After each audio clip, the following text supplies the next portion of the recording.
আমি প্রত্যেক দিন বলি ভাইয়া, তুমি মরে গেলে হ্যাঁ পৃথিবীর কিচ্ছু আসবে। এই বন্ধুরা ধোকা ধোকা। একটা ফোলা ফাইন তুমি মরলে খানা বন্ধ করতে হবে, কসম খোদা।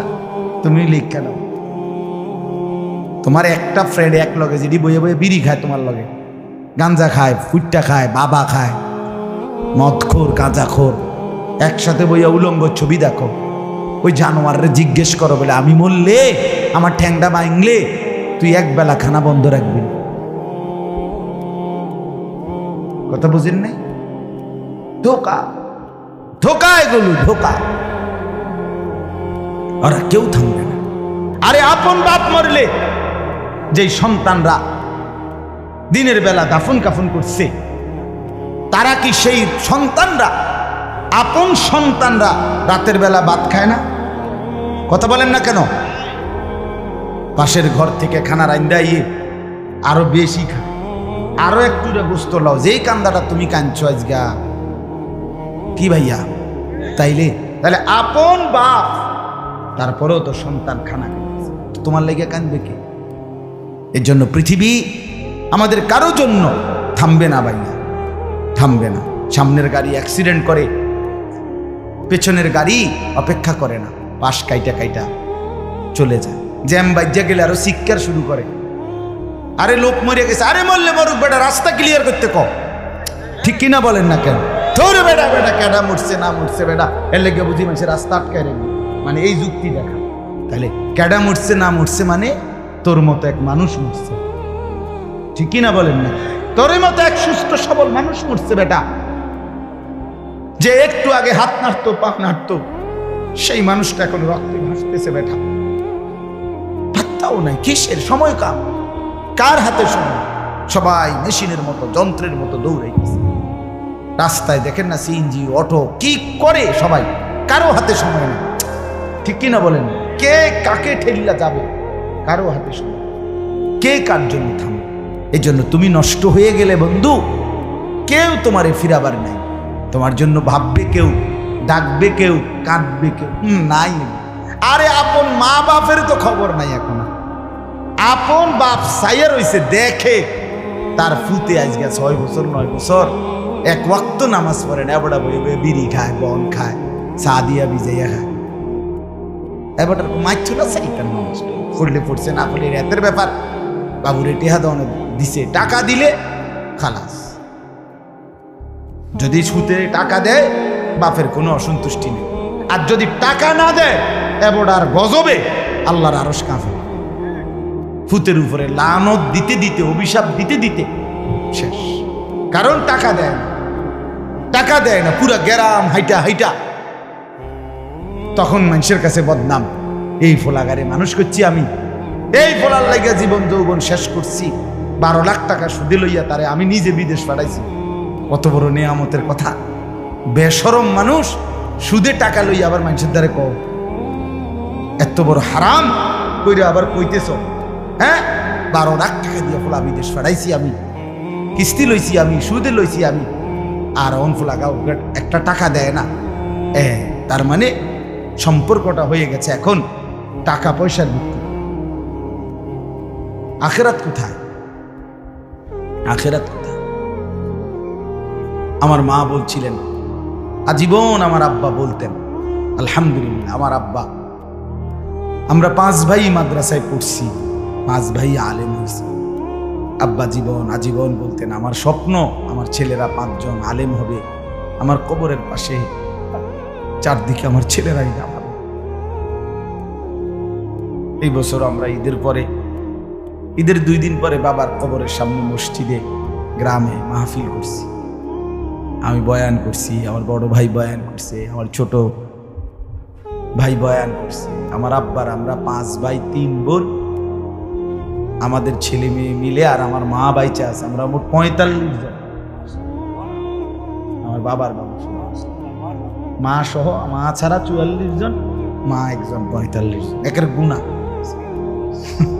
45 জন, 48। আলহামদুলিল্লাহ, একেবারে 45 জনের ছোট বাচ্চাটাও, একবারে 2.5 বছরের বাচ্চাটাও আলহামদুলিল্লাহ আল্লাহর নাম বলতে পারে। 2.5 বছরের মেয়েটাও ওই মজলিসে গেছে, আমাদের সবচেয়ে ছোট, সেও মাথায় হিজাব ছিল, আল্লাহর নাম রাখছে। দাদা ভাইয়ের কবরে দাঁড়াইছে, নানার কবরে দাঁড়াইছে। এই জন্য বললাম বাপ, মা বাপদেরকে অনুরোধ করি সন্তানের প্রতি কদর করে, সবাই মিলে ফিকির করে, দেখেন আয়াতের তর্জমাটা শুনে, তাইলেই কথা শেষ। আল্লাহ তাআলা বলেন 25 নম্বর পারা কোরআনুল কারীমের 43 নম্বর সূরা, সূরাটার এই সূরার 7টা আয়াত, ব্যাখ্যা লাগবে না, শুধু তর্জমা শুনুন তাইলেই বুঝবেন। আল্লাহ বলেন 74 নম্বর আয়াত থেকে পড়ছি, ইন্নাল মুজরিমিনা ফি আযাবি জাহান্নামা খালিদুন। আল্লাহ তাআলা বলে নিশ্চয়ই পাপীরা জাহান্নামের আযাবে চিরস্থায়ী থাকবে। ইন্নাল মুজরিমিনা ফি আযাবি জাহান্নামা খালিদুন, নিশ্চয়ই পাপীরা জাহান্নামের আযাবে চিরস্থায়ী থাকবে। কতদিন? কতদিন? এবার আল্লাহ আবার ব্যাখ্যা করে বলে, বান্দা বুঝেছো? লা ইউফাত্তারু আনহুম, 1 সেকেন্ডের জন্য বিরতি দেওয়া হবে না।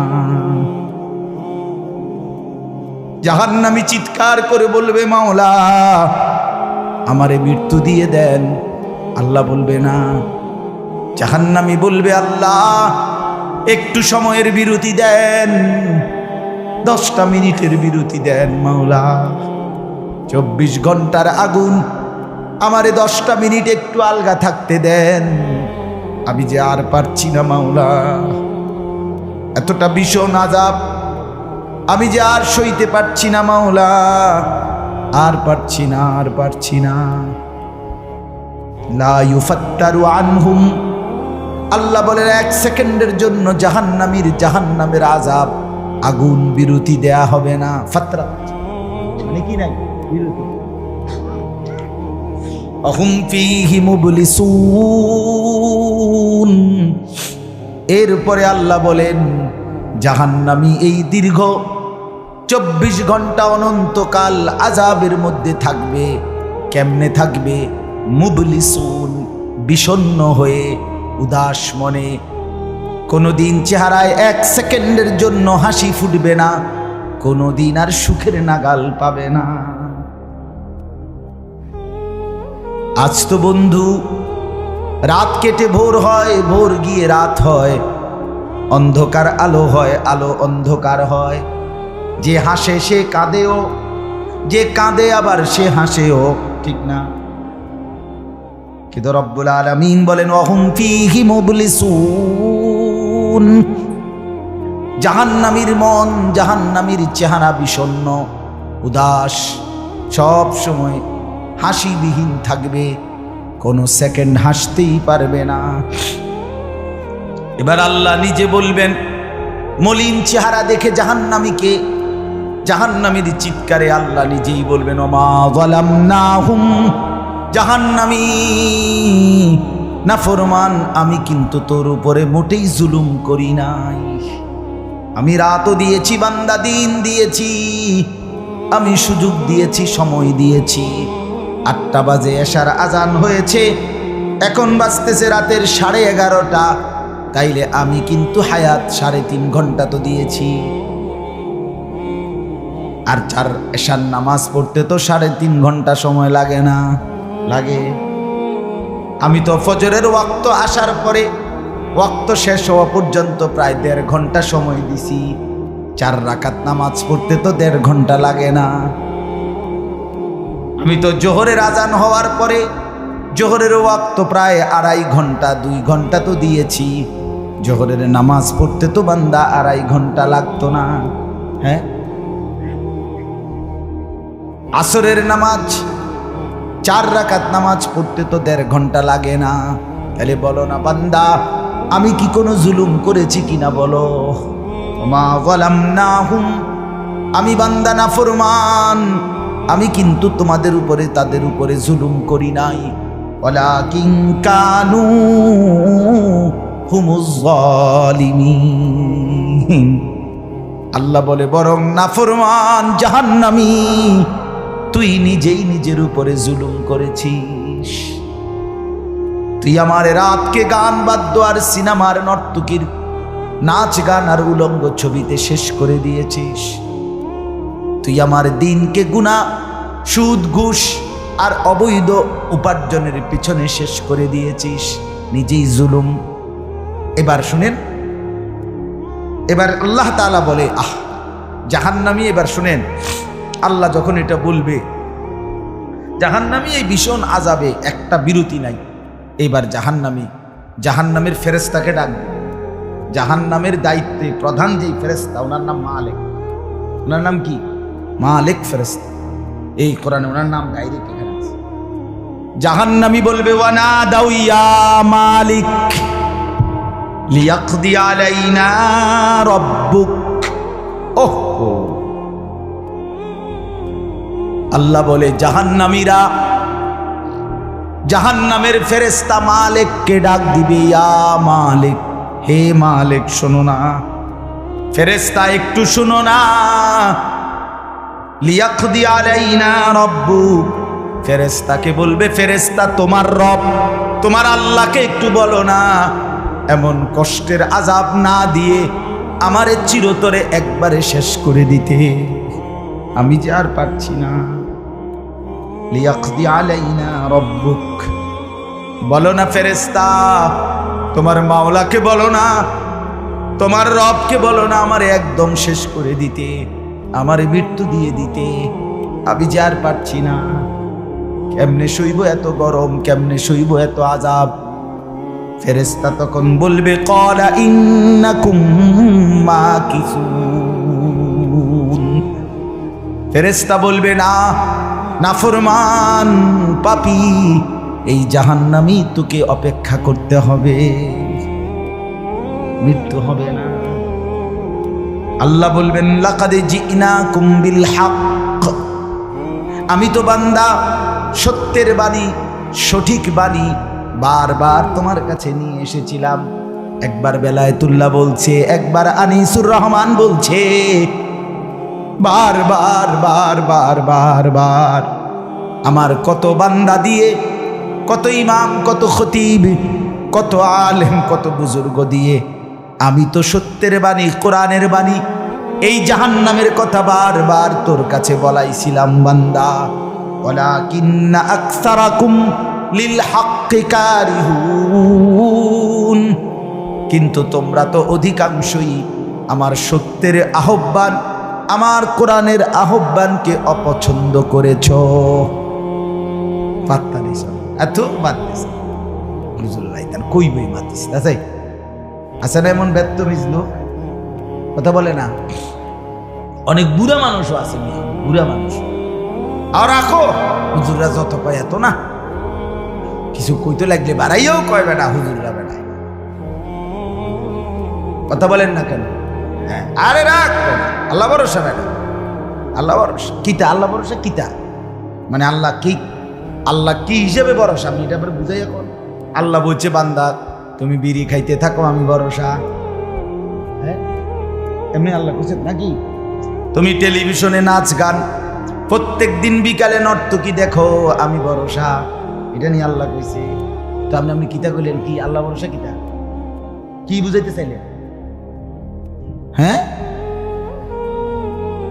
আল্লাহ ভরসা মানে কি?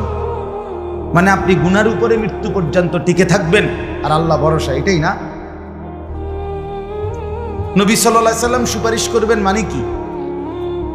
নবীজি সুপারিশ করবেন, এই কথার অর্থ কি? এই কথার অর্থ এই যে উম্মত, তুমি বিড়ি, সিগারেট, মদ, জুয়া, চুরি, ডাকাতি, জিনা, ব্যভিচার, নাচ গান, সুদ, ঘুষ, তোমার যে দুর্শল্যে কুলা মৃত্যু পর্যন্ত, শেষ মুহূর্ত পর্যন্ত তুমি করতে থাকো, আমি সুপারিশ করে করে তোমার বেহেশতে দিই, এই তো অর্থ না?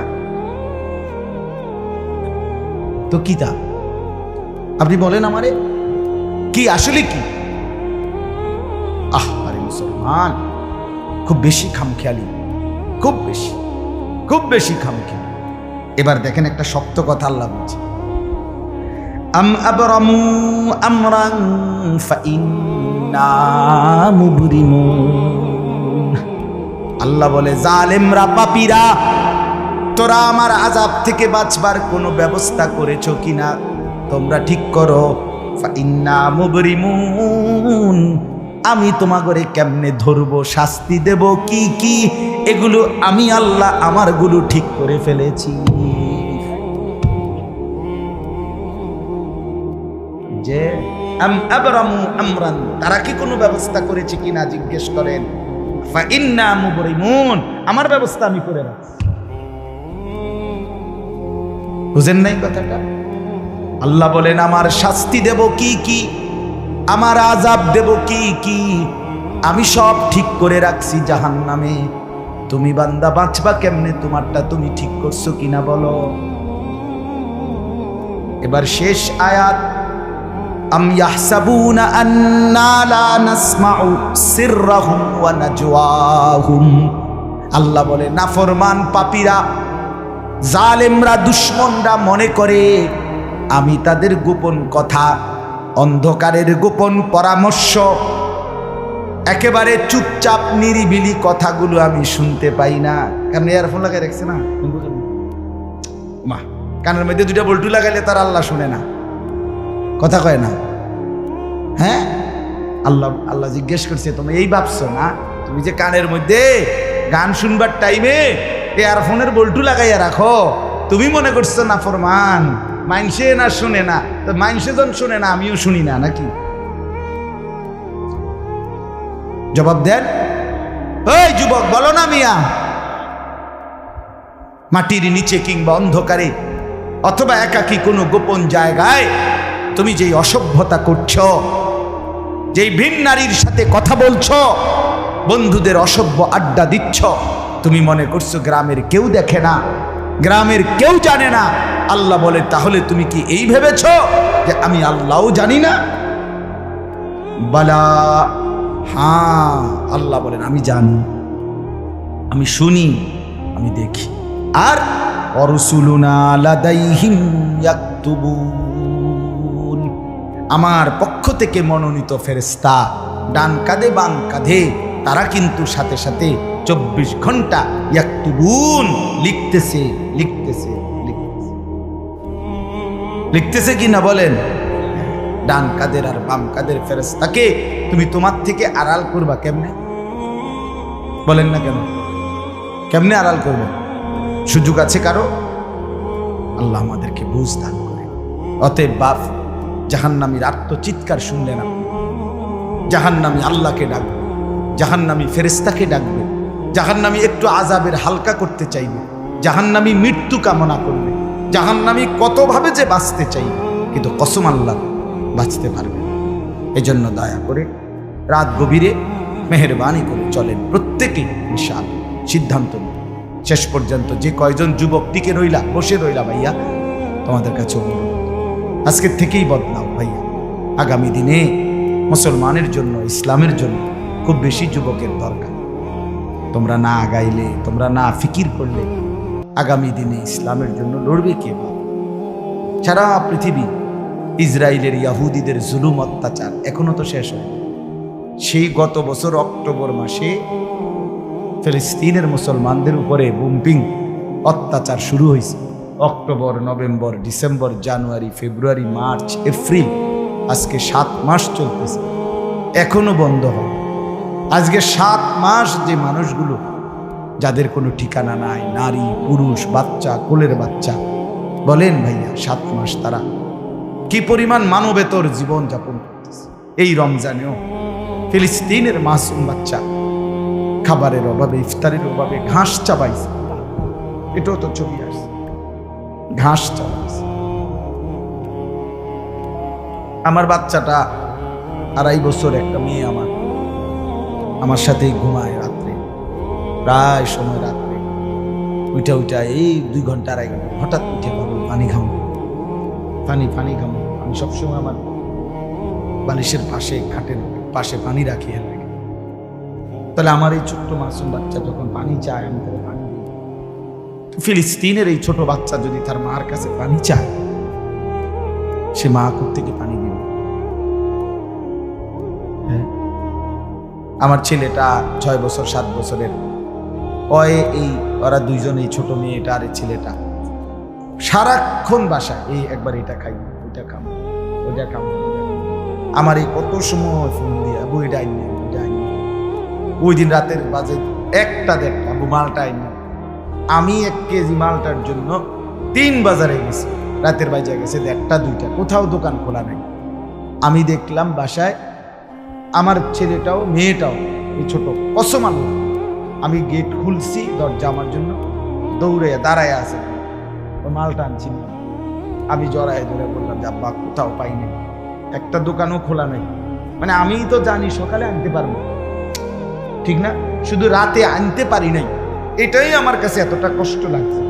তো যেই বাবা যেই মা ওই মাসুম বাচ্চাদেরকে আজকে 7 মাস খাবার দিতে পারে না, ওই বাচ্চা ওই বাবার কলিজার কি হালাত। এমন পরিণতি যদি আমাদের হয়,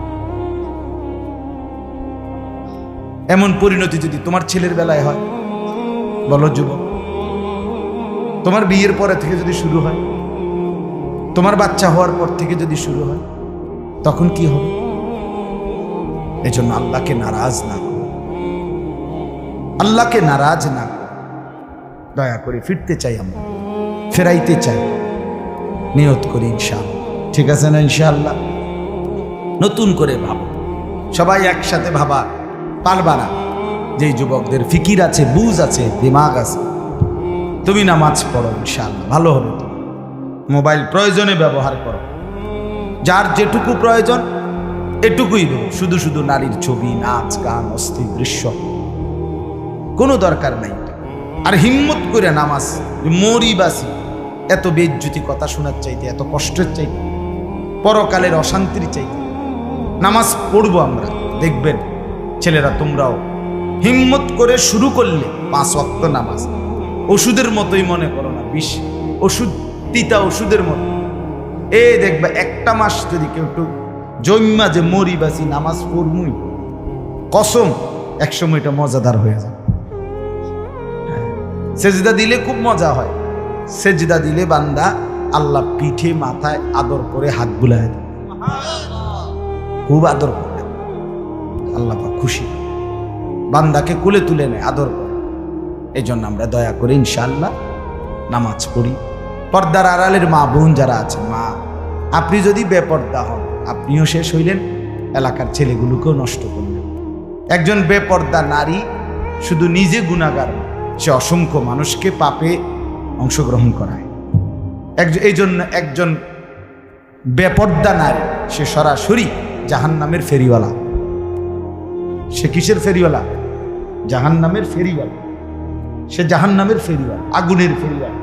কারণ সে তো তার রূপ যৌবন দেখাইতেছে, ফেরিওয়ালার মতো পিছনে পিছনে ডাকতেছে অসংখ্য যুবককে, দেখো আমাকে, বরবাদ করো নিজেকে,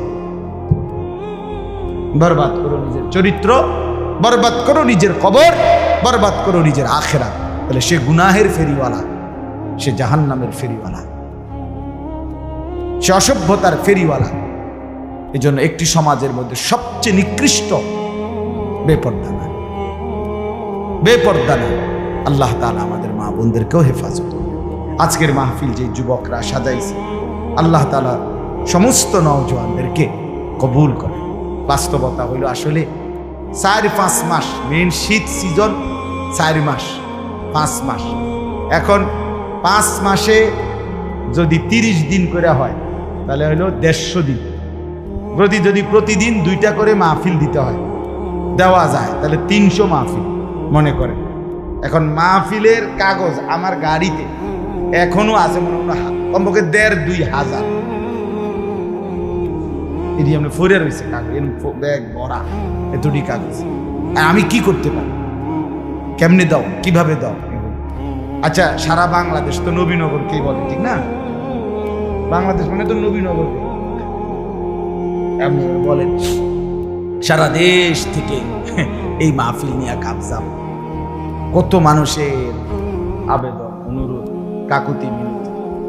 এরপরও আমাদের এই মুফতি বেলায়েতুল্লাহ সাহেব এবং আমাদের এই নবীনগর এসআর মসজিদের ইমাম মকবুল ভাই, মৌলানা মকবুল সাহেব, এরা সবচেয়ে বেশি মাহফিলে কম না। আলহামদুলিল্লাহ, আমি চেষ্টা করছি, ওনাদেরকে অনেকগুলো মাহফিল দিচ্ছি, আরও দেওয়ার ফিকির আছে, কিন্তু আসলে সময় একদমই অল্প। মূলত খুব বেশি ডেট নাই, কুলাম যায়।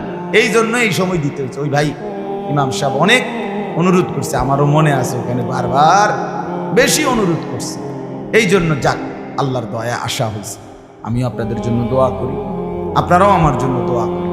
আল্লাহ তাআলা আমাদের সবাইকে মিলে মিশে দ্বীনের কাজে অংশগ্রহণ করার তৌফিক দান করেন। আমিন।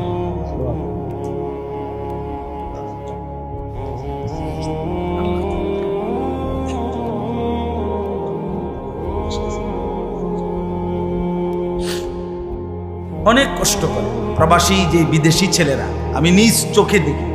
এইবারও আমি উমরায় গেছি যে রমজানে, এই রমজানে আমি প্রবাসী ভাইদের রোমে রোমে গেছি, বয়ান করছি। 12 জন, 14 জন, 16 জন, 20 জনের রুমে হালাকা। এবার বেলায় হালাকা কাকিয়া, হ্যাঁ, ওখানে গিয়ে বয়ান করছি। এবার এই আমগো প্রবাসী বাংলাদেশি ভাই, আর এই অনেক কষ্ট করে, 12 ঘন্টা 14 ঘন্টা ডিউটি করে। হ্যাঁ, এরপরে আপনার এই ছোট্ট একটা রুমের মধ্যে 14 জন 16 জন একসাথে ঘুমায়, নিজেরা রান্না করে খায়, নিজেরা। ঠিক আছে, কথা হবে ইনশাআল্লাহ। হ্যাঁ, এই জন্য এরা অনেক কষ্ট করে।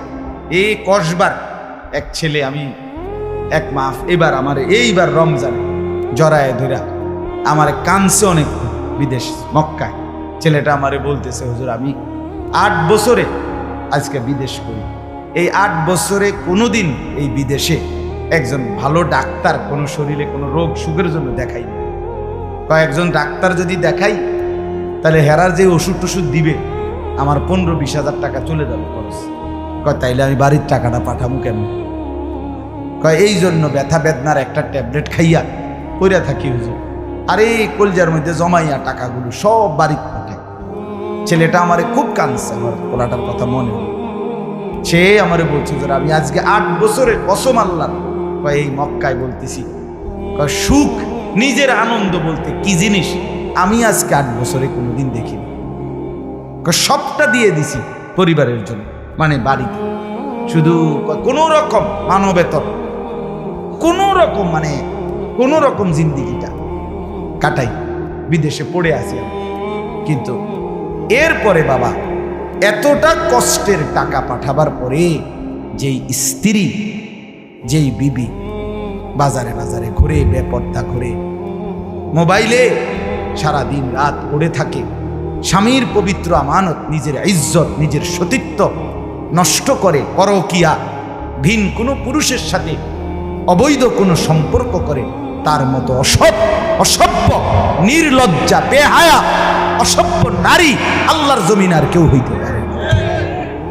তোর জন্য বেটি, তোর ছেলেটার জন্য, বাচ্চাগুলোর জন্য, এই ছেলেটা, এই পুরুষটা আজকে 6টা বছর, 8টা বছর, 12টা বছর বেটা বিদেশের জমিনে পড়ে আছে, আর বিনিময়ে তুই নিজের জিন্দেগি নষ্ট করে দিলা, স্বামীর পবিত্র আমানত নষ্ট করে দিলা তুমি।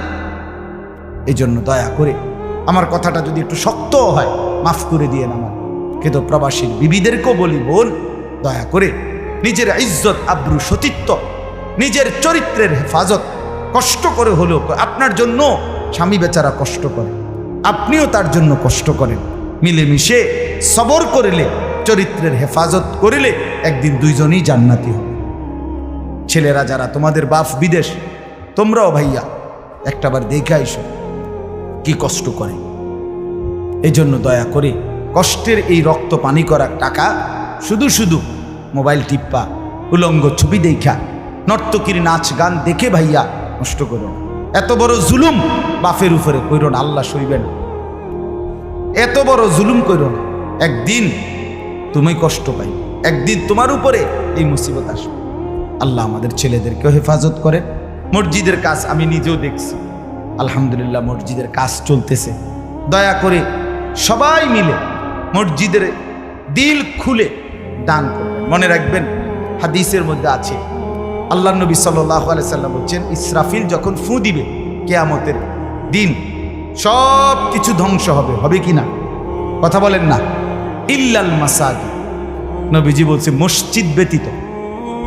ইসরাফিল ফু দিলে আসমান, জমিন, চন্দ্র, সূর্য, ঘর বাড়ি, দালান, বিল্ডিং, পাহাড়, নদী সব চুরমার হয়ে যাবে, মসজিদ ভাঙবে না। বোতলে মসজিদ কি হবে?